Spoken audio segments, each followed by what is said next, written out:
வணக்கம் சகோதர சகோதரிகளே. இன்னைக்கு நான் எங்கே போய்கிட்டு இருக்கேன் அப்படின்னு பார்த்தீங்கன்னா, தூத்துக்குடிக்கு பக்கத்தில் இருக்கக்கூடிய காமநாயக்கம்பட்டி அப்படிங்கிற ஒரு ஊருக்கு தான் போகிறேன். இந்த ஊருக்கு நான் போகிறதுக்கு என்ன காரணம் அப்படின்னு பார்த்தீங்கன்னா, நேற்று இரவு என்னுடைய நண்பர் ஒருத்தர் எனக்கு அலைபேசியில் தொடர்பு கொண்டு காமநாயக்கம்பட்டியில் இருக்கக்கூடிய புனித அந்தோணியார் சிற்றாலயத்தில் இருக்கக்கூடிய அந்தோணியார் சொரூபத்திலிருந்து எண்ணெய் வழிந்து கொண்டிருக்கின்றது திடீர்னு அப்படின்னு சொன்னார். ஊர் மக்கள்லாம் ரொம்ப அதிசயமாக வந்து பார்த்துட்ருக்காங்க. நானும் அங்கே தான் போய்கிட்டு இருக்கேன், நீங்கள் கண்டிப்பாக வந்து பார்க்கணும் அப்படின்னாரு. அவர் கால் பண்ண நேரம் இரவு பொழுது அப்படிங்கிறனால என்னால் போக முடியல. காலையிலே அந்தோணியாரின் இந்த புதுமையை பார்ப்பதற்காக நான் போனேன். இந்த ஊருக்கு போகிற வரைக்கும் எப்படா அந்த ஊருக்கு போய் சேருவோம், அந்த புதுமையை நம்ம நேரில் பார்ப்போம் அப்படிங்கிற மாதிரி எனக்கு ஒரு பரபரப்பே இருந்தது. என்னோடய 2 வீலரில் தான் போயிருந்தேன்.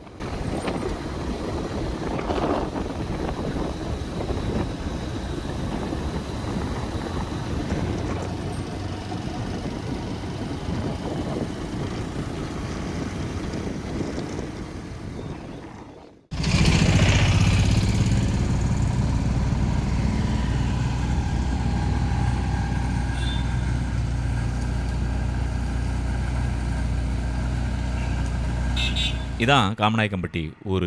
இங்கே இன்னொரு சிறப்பு மிக்க ஒரு ஆலயமும் இருக்குது. தூய பரலோக மாதா திருத்தலம் இங்கே தான் இருக்குது. அந்த திருத்தலத்திலேருந்து ரொம்ப பக்கத்தில் தான் புனித அந்தோணியாருடைய சிற்றாலயமும் இருக்குது.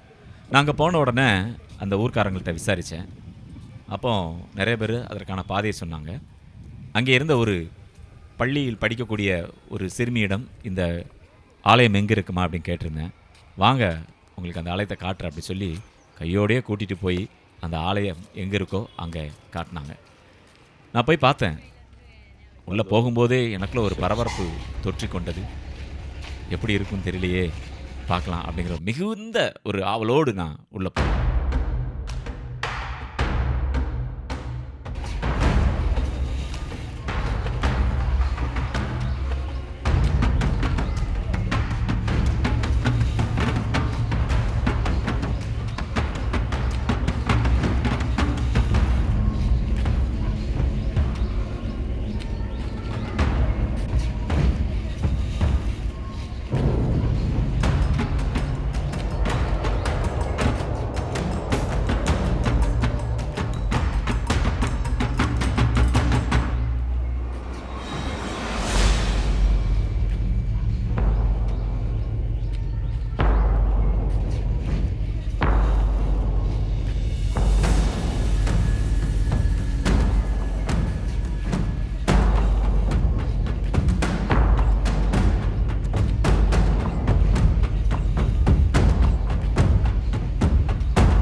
போகும்போதே பக்கத்து ஊரில் உள்ள மக்கள்லாம் பார்த்துட்டு இருந்தாங்க.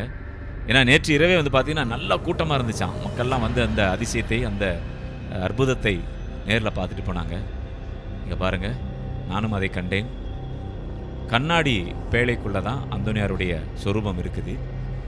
அந்த கையில் வைத்திருக்கிற சிலுவையில் ஆரம்பித்து அந்த எண்ணெயானது வடிந்து அந்த கடைசி சுண்டு வரல் இருக்குது பாருங்கள், அதுலேருந்து ட்ராப் ட்ராப்பாக வழிந்து கொண்டே இருக்கின்றது.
எப்படி இது நடக்குது அப்படின்னு எனக்கு புரியலை, தெரியலை.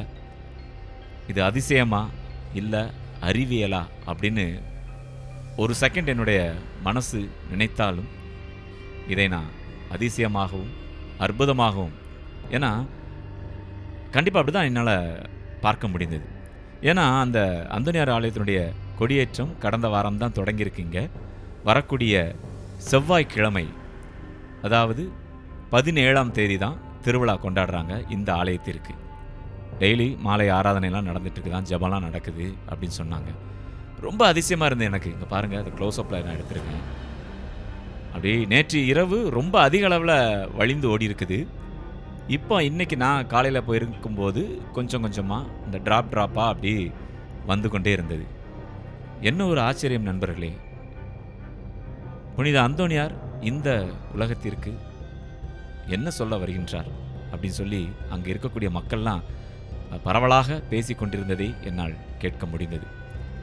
அவங்க எல்லாருமே என்கிட்ட சொன்ன விஷயம், நேற்று நைட்டு ரொம்ப கூட்டம் இருந்தது, பக்கத்தில் நிறைய சின்ன சின்ன கிராமங்கள்லாம் இருக்குது, அந்த கிராமத்திலிருந்து மக்கள் எல்லாரும் வந்திருந்தாங்க, வந்து பார்த்துட்டு போனாங்க இதை, இந்த அதிசயத்தை, அற்புதத்தை அப்படின்னு என்னோடு பகிர்ந்து கொண்டார்கள். நண்பர்களே, நீங்கள் இப்போ உடனடியாக போனீங்கன்னா இந்த அதிசயத்தை, அற்புதத்தை நேரில் பார்க்கலாம். தூத்துக்குடியிலேருந்து வர்றவங்க உங்களுக்கு எல்லாருக்கும் பாதை தெரிஞ்சிருக்கும். காமநாயக்கம்பட்டி பரலோக மாதா ஆலயத்திலிருந்து ரொம்ப ரொம்ப பக்கத்தில் தான், ஒரு 200 அடி தொலைவில் தான் இந்த ஆலயம் இருக்கின்றது.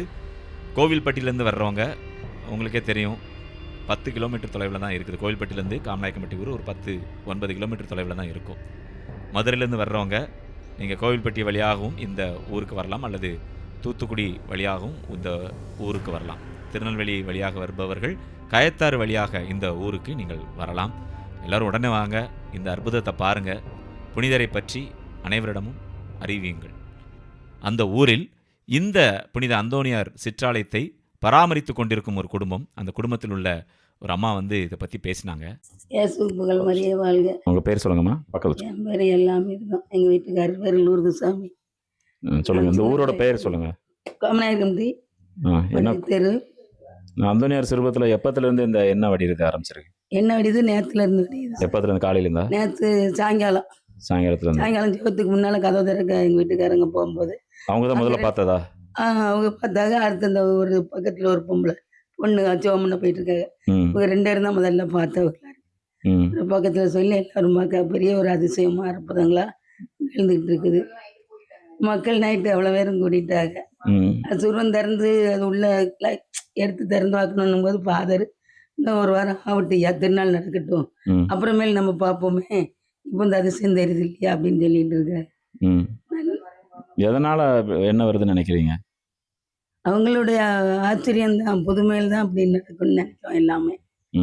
அது சுருவத்துல இருந்து அந்த என் சிலுவையில இருந்து கை பிடிச்சிருக்காங்க இல்லையா, அதுல இருந்து சொட்டு சொட்டா வந்துகிட்டு இருக்குது. சிலுவையிலிருந்து வடிஞ்சு கை பக்கம் கையில ஒரு சிலுவை கையில பிடிச்சிருக்காங்க. அந்த சிறுவத்துல இருந்து வடிஞ்சு, சிலுவையில இருந்து வடிஞ்சு கையில இருந்து சொட்டு சொட்டுன்னு விழுந்துகிட்டு இருக்கீங்க.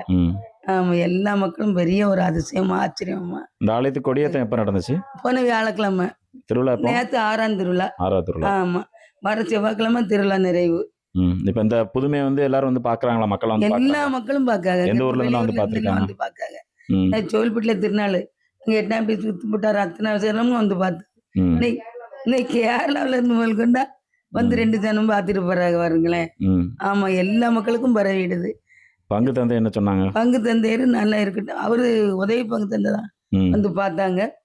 பார்த்துட்டு இருக்குல்ல, இன்னும் 2 நாள் ஆகட்டும், மற்றவங்களை எல்லாரும் வந்து பார்க்க சொல்லி அப்புறமேல ஒரு முடிவெடுப்பு வருது அப்படின்னு இருக்காரு எங்க வீட்டுல. இந்த திருவிழா அசனெல்லாம் போட்டு நல்லா பெரிய லெவல்ல இருக்குமா?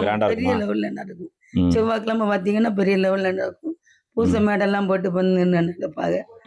ஒவ்வொரு நாளும் பாருங்க, இந்த ஏழை நோட்டெல்லாம் இங்க இடந்த செவமுடிய மக்கள் வந்து பொருள்கள் வைக்க, அது ஏழை விட்டு கோயிலுக்கு காணிக்கையா கொடுக்க. அடுத்து ஒரு நாளைக்கு ஒருத்தங்க இனிப்பு பண்ணோம், ஜெவமுடிய விட்டு இனிப்புகள் அத்தனை பங்களுக்கும் மக்களுக்கும் பொங்கல் போட இனிப்பு பரிமாறுவாங்க. அந்த 13ஆம் திருவிழாலன்று ஏழை மக்களை நேரம் பூசை முடிஞ்ச ஒருபாடு அவங்களுக்கு எல்லாரும் ஆசனம் விருந்து போடும். ஆமா, மறுநாள் தவக்காலம் நீர் ஊற்று புதனா இருக்கிறதுனால அன்னைக்கு அரியறி எடுக்கிறதுனால முந்தின நாள் எல்லாம் போட்டு போட்டு முடிச்சிருவீங்க. மக்களுக்கு எல்லாம் போட்டு அது வரும். இந்த கோயில் பராமரிக்கிறது நீங்க தானா? பராமரிக்கிறது நாங்க தான். நீங்க தான் எல்லாமே சின்ன பார்த்துக்கிறீங்க. பிள்ளையில இருந்து அந்த இடத்த தூத்து தொளிக்க எங்க அம்மூட்டு பக்கத்து வீடு தான். சரி. அதுல இருந்து செஞ்சுட்டு வந்தேன். இன்னைக்கு வரைக்கும் தூக்க தொளிக்க ஆலயத்தை சுத்தம் பண்ண எடுக்க நீங்க தான் ஃபுல்லா பாத்துக்கிறீங்க. ஆமா. பராமரிக்கிறீங்க. செவ்வாய்க்கிழமை தோறும் எங்க வீட்டுக்காரர் தான் ஜெபம் பண்ணுவாங்க. எதுவும் பொறுப்புல இருக்கிறீங்களா இங்க? பொறுப்பு தான் இருக்கு. அது அந்தோனியார் பொறுப்பா செய்தோம், ஒரு பணியா செய்தோம்னு வைங்களேன். ம், ம், வேற இது சேவைக்கு நாங்களுடைய சேவை தான் இது. ம், ம், அதுக்காக அவர் எங்களுக்கு அப்படி அறிவுறுத்தினாரு. ம், ம். என்ன ஒரு இடத்த மட்டும் வெள்ளை அடிக்கிறதுக்கு முந்தி இப்பதான் கோயில் கட்டி இருக்கு. அப்படியா? இதுக்கு முன்னாடி எப்படி இருந்துச்சு? குருசடியா தான் இருந்தது. சின்ன குருசடியா குருசடியா வச்சிருந்தீங்களா? இருந்ததுதான். ம், அதுக்கப்புறம் இப்பதான் அந்தோனியார் சுரத்தை கொண்டு வந்து வச்சு இப்ப நேம ஒரு 10 வருஷம்னு வைங்களேன். ம். அதுக்கு முன்னாடிலாம் சின்ன குருசடி, ம், அதையே தூத்து தொளிப்பேன். அந்த ஒரு பாட்டி செஞ்சுக்கிட்டு இருந்ததை என்னைய செஞ்சு சொன்னாங்க. ம். அப்படி செஞ்சுக்கிட்டு இருக்க சமயத்துல தான் அப்புறம் கல்யாணமும் இந்த பக்கத்து வீடு ஆகிப்போனதா இந்த பணி நல்ல நிறைவா செஞ்சுட்டு வந்துருந்தேன். தூத்துக்கிட்டு இருக்கும்போதையா ஒரு நாள் நைட்டு சோமனை தொளிக்க போற அக்காருக்கு 4 வட்டம் பட்டு போட்டாக்கில் யாரோ தூத்து தொளிச்ச மாதிரி என் கண்ணுக்கு தெரிஞ்சிச்சு. ம். அப்ப வீட்டுல இருந்து யாரோ நமக்கு முந்தி தொளிச்சிருக்காங்களாக்குன்னு என் மாமியார்ட்ட கேட்கேன். எம்மா அந்தோனியார் உன்னை சுத்தி தூத்து தொளிக்க சொல்றாருமா, நீ ஒரு பக்கம் தானே தொளிச்ச அப்படின்னு அவங்க சொன்ன பாடு 4 பக்கமும் ஒன்னோட தூத்து தொளிச்சுக்கிட்டு இருந்தேன். வெள்ளை அடிக்கிறதுக்கு எனக்கு கனவுல கண்டது ஐயா. ம். இதெல்லாம் எந்த வருஷம், எத்தனை வருஷம் இருக்கு முன்னாடி நடந்தது? அது இப்போ 25 வருஷம் இருக்கும். 25 வருஷத்துக்கு முன்னாடி.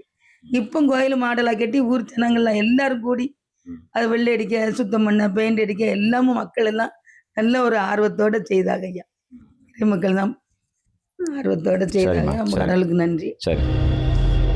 என்ன நேயர்களே, இந்த அற்புதத்தை நீங்களும் நேரில் காண உடனடியாக வாருங்கள் காமநாயக்கம்பட்டிக்கு. மீண்டும் மற்றும் ஒரு வீடியோ பதிவில் உங்களை சந்திக்கின்றேன். அதுவரை உங்களிடமிருந்து வணக்கம் கூறி விடைபெறுவது உங்கள் அன்புக்கு சொந்தமான உங்கள் அன்பு அறிவிப்பாளர் ஆர். ஜூடு. வணக்கம் அன்புள்ளங்களே.